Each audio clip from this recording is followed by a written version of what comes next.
All right, so welcome back. So we're in with another meeting here, or another presentation on the Cold War. So we've kind of talked about the beginnings of the Cold War, the breakdown between, why it occurs, the mistrust between the United States and the Soviet Union, the differences between them. We've looked at kind of the beginnings of the Truman Doctrine, of the policy of containment to contain communism, issues about, where we've been confronting communism to prevent its further spread. So like in Greece and Turkey with military and economic aid via the Marshall Plan, preventing the fall of West Berlin with the Berlin blockade and the Korean War. And then we've also looked at stuff here inside the United States at the time, kind of during that second Red Scare, what we were doing, battling it during primarily the Truman administration, but then going on into further administrations as well.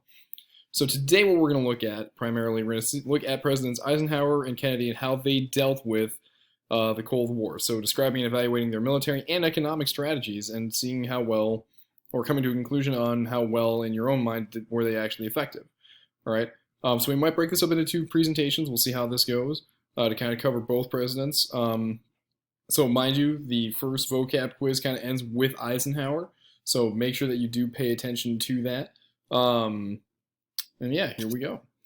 So there is a reading on Schoology on the idea of brinksmanship or brinkmanship. So this is something you're going to want to look at in terms of the U.S. and the idea of brinkmanship and Taiwan and China.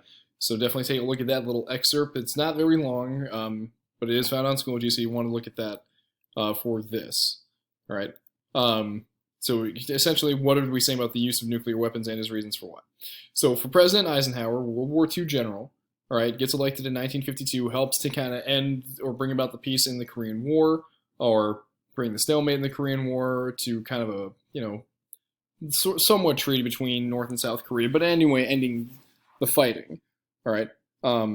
So when Eisenhower comes in, he realizes that we can't necessarily keep this very large standing army for all time because of how much it's going to cost. So Eisenhower's belief is we're going to reduce the size of the military and instead increase the number of nuclear weapons. So we're not going to get rid of obviously the entire military, but instead, if we increase the number of nuclear weapons, we will save money in the long run because you don't have to pay for uniforms, transportation, food, barracks, all these supplies to keep, literally more than 1 million soldiers around. Instead, you invest this money on nuclear weapons, and the nuclear weapons are essentially good for a much longer period of time. So in the long run, you're going to save money, and also that threat of nuclear weapons is going to be a much bigger deterrent than the use of military forces, or at least that's what Eisenhower believes. Okay, so within this we have the idea of what we call massive retaliation. This is kind of the idea of what brinkmanship will come back to. So what we build is ICBM, so intercontinental ballistic missiles. So essentially these are missiles that carry nuclear weapons, along with long-range bombers that can drop nuclear bombs at any point at any location, and nuclear submarines. So we have kind of a triad, so that's three things for protection that carry nuclear weapons and can hit any target essentially within the span of, a half hour across the globe, all right, because of their locations and because of the range that all these weapons have. So essentially this is what we call MAD, mutually assured destruction, where we are planning on essentially, if we ever get attacked from a nuclear threat, all right, we can retaliate very quickly against them. So in case the Soviet Union launches a nuclear strike on us, we can launch it right back with these three things: the missiles, bombers, and nuclear subs. All right. So essentially, this is one idea. And again, you want to definitely look up that idea of brinkmanship in there because you are going to see that come up on the unit test. So essentially designed to prevent war by the use of nuclear weapons, all right, or the threat of them. All right. So if you're going to attack us with nuclear weapons, we will attack you right back and we will all die. The idea of mutually assured destruction, or MADD, MAD. Okay. This leads to a successful defense of Taiwan against communist China. Remember that Taiwan is what remains of the free democratic Chinese government that kind of left in exile after the revolution. All right, and still to this day, Taiwan and China are split. That's essentially what free China was, and that's what communist China is this China, and this is the free China here in Taiwan. All right. Taiwan at this point in history also still has that seat of China on the UN Security Council. That'll switch later on to this China. But it's essential that the U.S. keeps Taiwan there. Okay, but it also increases the nuclear arms race between the United States and the Soviet Union. All right, because in order to reduce the size of your military and increase the threat of nuclear weapons, you have to build more of them. All right, so at the same time, Eisenhower is focusing on fewer forces to be more effective. So Eisenhower begins to use the CIA to use operations and economic aid to prevent communist revolutions throughout different parts of the globe. So that is something, again, look at the textbook for more details on.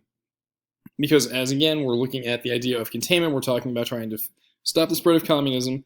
So the fear of the spread and loss of profits in certain countries that try to nationalize their industries, where instead of, private companies like BP, Shell, Amoco running oil stuff, this would be where the national government is in charge of a company or in charge of an industry.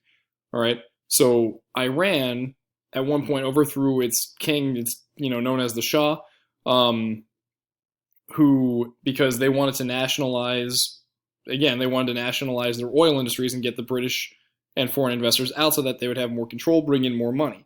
However, the United States, through the use of the CIA, helped overthrow the democratic government that was in place and reinstalled the Shah. And that's going to have long-term effects for why the United States and Iran don't get along well when the Iranian Revolution happens in 1979, because we prop up the Shah for another 25 years, and the Iranians do not forget that. So that's where, yes, we are successful in the short run with our CIA operations to keep the Shah in power in Iran.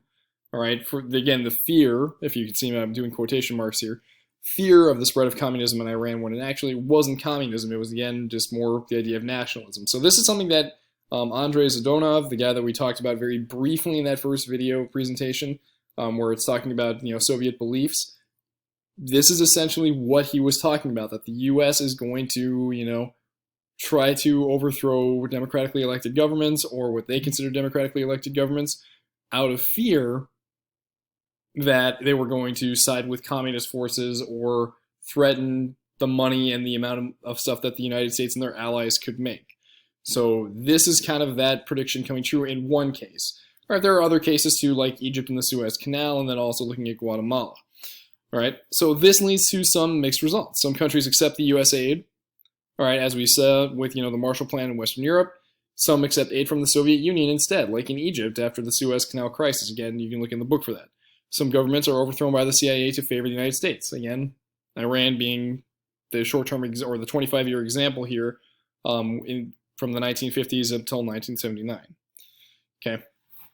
So look at the nuclear stockpile between the United States and the Soviet Union. This does not necessarily include, this may include, I'm not 100% sure of that, if it includes hydrogen bombs, but this is definitely nuclear weapons for sure. So this includes your ICBMs, long-range bombers, nuclear subs, all that stuff is kind of included in here. So initially, again, the United States has that advantage, and then we kind of ramp up here with the Eisenhower administration in the 50s to over 5,000. Eisenhower, when he is out of office at the end of 1960, okay, we're at about 30,000 nuclear weapons. We don't really increase beyond that. Okay, the Soviet Union has to spend money to ramp up, and actually doesn't meet 30,000 until essentially 1980, and that has to do more with President Reagan in the Cold War, and then peaks in the mid-80s, and then as we see, nuclear treaties will bring that stuff down. However, when you have this many nuclear weapons, so 1960, if anyone attacks us, we have 30,000 nuclear weapons ready to go, and even before then, 1955, we had 5,000. That can do a lot of damage, not only to populations across the earth, military installations, all those resources. It can have long-term effects. And essentially, these are enough nuclear weapons to essentially wipe out all life on Earth. All right, and if we're talking just hydrogen bombs, it only takes 100 of those to pretty much kill everything on the planet and make the planet uninhabitable. So, we're talking that there is more than enough nuclear weapons to go around just between the United States and the Soviet Union to end all life on the planet. Okay? That is something else to keep in mind, that we're not the only two countries that have nuclear weapons. Great Britain, France, Communist China, Israel, India, Pakistan. All right, and we've heard about the ideas that Iran and North Korea are trying to get nuclear weapons. So there is more than enough to go around, but if you use a nuclear attack against one of these two countries, mutually assured destruction, massive retaliation means that it's not going to go well for anybody. Okay, so within the growth of the Soviet abilities during this time, okay, the Soviet Union is investing a lot of money into science and technology. All right, and so they are the first ones to be able to put a artificial satellite into space, and this is 1957. So, and you can see Sputnik, the satellite, from lower orbits and throughout the night sky. And this scares the United States because the idea of, oh no, now they have a satellite, they could probably put weapons up in space and attack the United States remotely that way. So this was a growing fear. So this means that the U.S. has to kind of retaliate and push back into the space race. And this is something we're going to talk about in the next video when we talk about Kennedy. Within inside the Soviet Dominion, so within that side of that Iron Curtain, the Eastern Bloc, the Warsaw Pact countries of Eastern Europe that are all communist, they are putting down anti-communist revolutions. So essentially they are trying to dominate their communist allies that they've essentially forced communism on. So this includes within Prague, Hungary, Poland, East Germany. Anytime that there is anti-communist revolutions or demonstrations, there is retaliation against them inside the Soviet Union or the Soviet-controlled or allied countries. All right. At the same time, in order to kind of make sure that we notice what's going on inside the Soviet Union, we begin to spy on the Soviet Union with these U-2 planes that are essentially high-altitude planes that can take pictures. And this is, again, if we could have seen the movie In Class, Bridge of Spies, talks about this in the Berlin Wall, where a U.S. pilot goes down and is captured while spying on the Soviet Union from one of these U-2 planes, taking pictures of their nuclear capabilities and their launch sites, military bases, and whatnot. So that in and of itself is pretty contentious, but it actually leads to a good resolution. You can Google the U-2 incident and see where that comes from, or you could just Wikipedia Bridge of Spies. If you can rent it, that'd be great, or Netflix that, or Hulu. I don't know where you could find it online, but definitely if you can get the DVD, it's well worth a watch. It's really, really good. So because of that, we have this growing anxiety about the growth of Soviet abilities and what we need to do to protect ourselves. So this is where it comes in this final definition here of what we call the military-industrial complex. So this is the growth of partnerships between defense businesses and contractors. Remember that the United States does not actually have, as a government, like we don't have, the U.S. government doesn't have places that build nuclear weapons. It doesn't have, or sorry, it does. It doesn't have things that build, airplanes. It doesn't have things that build tanks. Those are all private companies that build stuff for the government and then we pay them. All right. So this leads to increased military spending and believed to influence government policy for why our defense budget is so big. So you can kind of see here the U.S. defense history budget. Okay. With these numbers, feel free to take a look more in depth at it for the amount of money that we're spending. You can also Google how much of our money is spent on defense as a percentage of the national government. It'd be really cool for you to look at that. You can get more information there. But essentially, because we need to consistently be on the lookout where there's constant threat of nuclear war and expansion, that we need to be ready. So we need to continue to invest in businesses and these defense contracts to be prepared whenever we have to meet the threat. And so whether or not that's a good thing, and this goes actually before that, you think about World War I and World War II here. But the idea is that this leads to more of these people having influence on the U.S. government and on policies about going to war and using these capabilities. So this is more of a long-standing thing. But, you can definitely take a look at these numbers. So that's where we're going to stop here. We're going to pick up with the Kennedy information on the space race in the next video. Oh, so make sure you also take a look at the Berlin Wall. There's a cool video here from Ted Ed. That's really cool animation. Again, kind of covers that stuff that we would get with Bridge of Spies. But this is also kind of how effective we were doing with our way of life versus the Soviet and communist way of life, and why the Berlin Wall gets there. So it's good history, rehashes a lot of stuff that we've gone over, but also goes more in depth with some stuff and goes beyond where we would get with this unit. So definitely feel free to take a look at that.